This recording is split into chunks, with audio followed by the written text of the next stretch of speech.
ipapakita ko sa inyo kung paano ko ginagawa yung kuko kapag nasisira, especially after ko maglaba or kumilos sa bahay.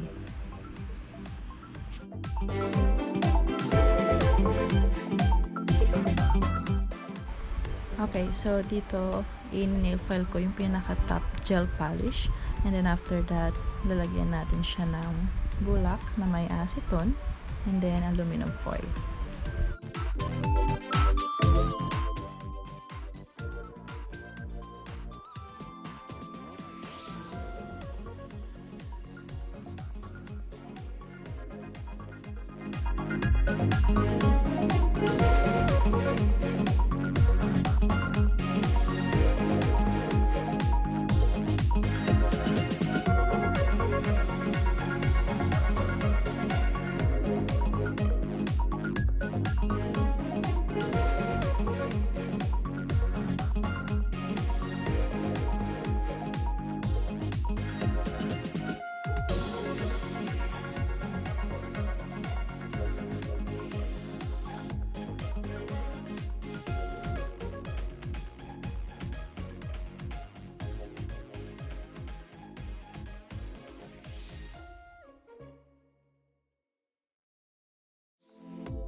So right now, isiset lang natin yung timer sa 15 minutes para mababad natin sa acetone yung ating gel polish.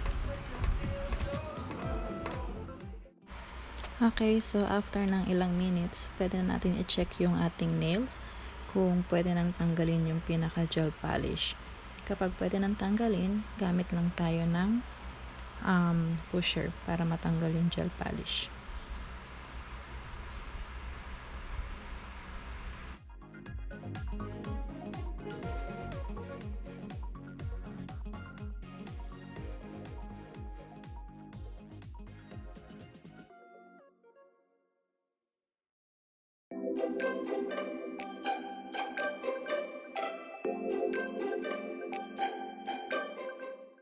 Kapag medyo may matigas pa, ibalik lang natin yung bulak na may acetone, tapos iwan lang natin siya ng nakababad.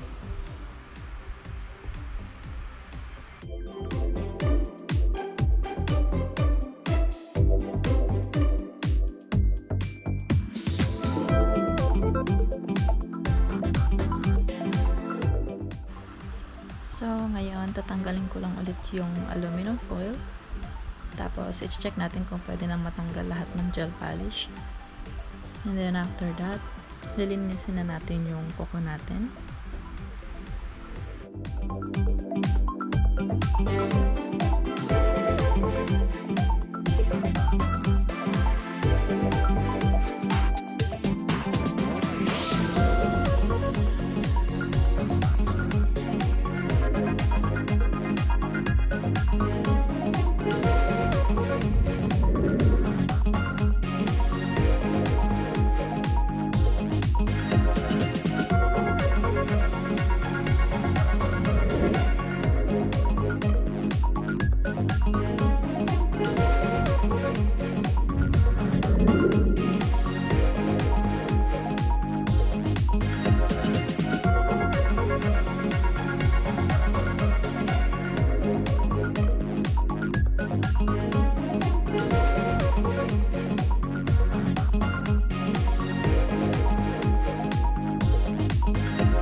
Next, gagamitin na natin yung ating dip powder base and then yung ating dip powder activator using our dipping powder na clear lang.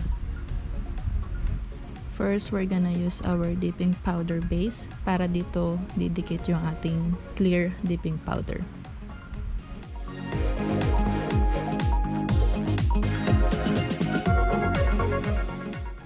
Make sure na mag-focus tayo dun sa broken nail natin.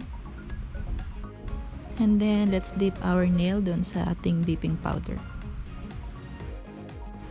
Then, tap lang natin para matanggal yung mga excess powder bago natin lagyan ulit ng dipping powder base.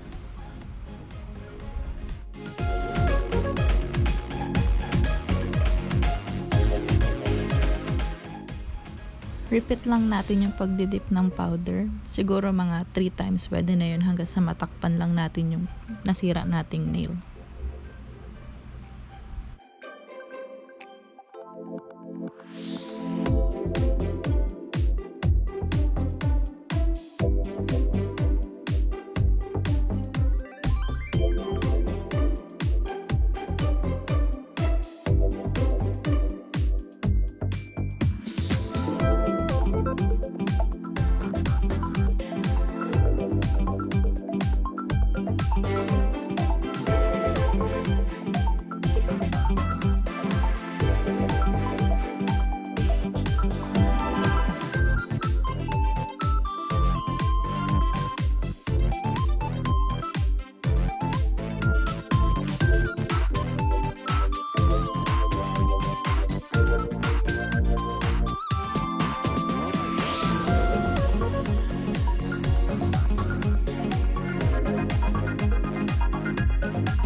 Brush lang natin yung excess powder para mamaya malinis kapag naglagay tayo ng activator.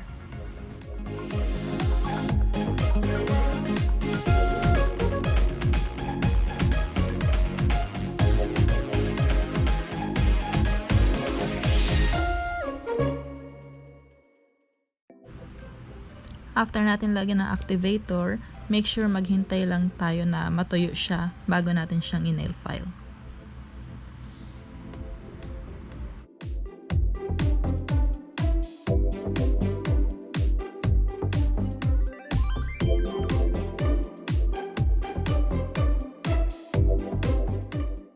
Kapag okay ni activator, i-check lang natin kung matigas na talaga siya para pwede na natin i-start mag-filing.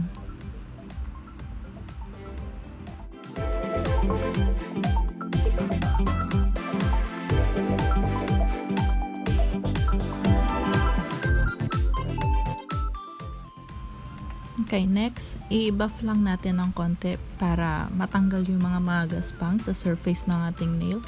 After natin mag-buff, okay na yun.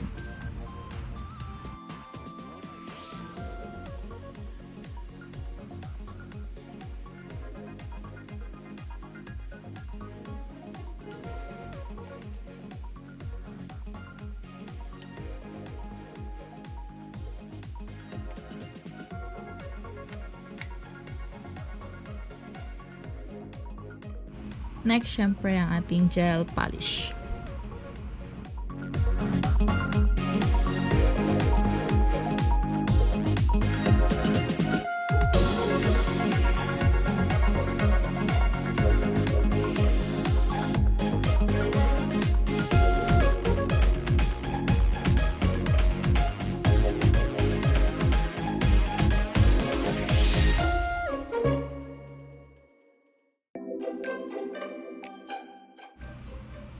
Tapos, cure lang natin siya ng 40 seconds kapag naka-low heat. And then, 30 seconds kapag hindi siya naka-low heat.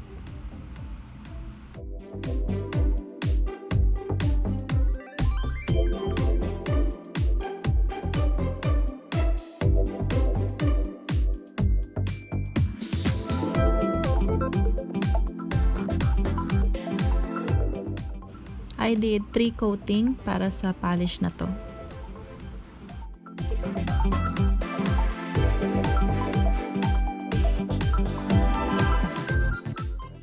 And then last step is ang ating top coat.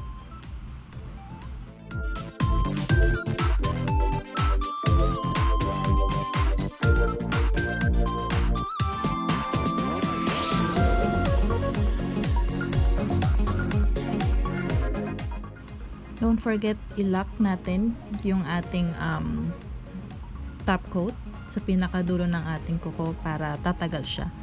Usually, ang gel polish, tumatagal siya ng almost a month.